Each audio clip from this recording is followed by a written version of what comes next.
Dobrý deň, zdravím vás pri ďalšom dieli Chef Wanted. Som Georgeov kolega a zároveň súšéf v reštaurácii Meridiana. Dnes si pripravíme rýchly a ľahký dezert, ktorého základnou surovinou je káva a s ktorou pracuje aj náš dnešný hosť.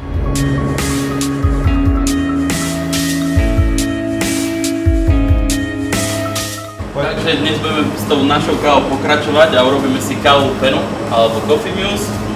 Je to rýchly, jednoduchý dezert, osviežujúci a môžeme ísť na to.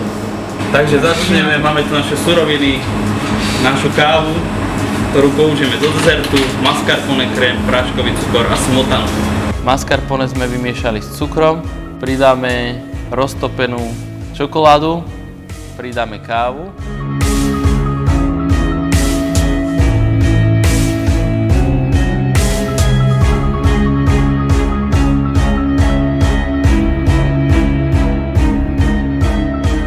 Vyšľaháme si šľahačku. Šľahačku vmiešame do našej hmoty a prisypeme trochu zrnkovej kávy k prechuti.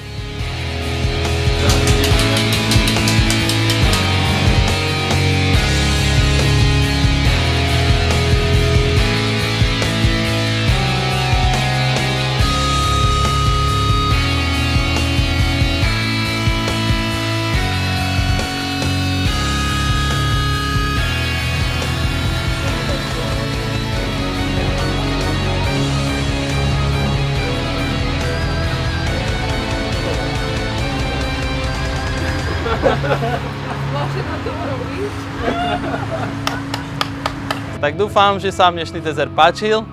Vyskúšajte si ho aj doma a teším sa na vás pri ďalšom sledovaní Chef Wanted.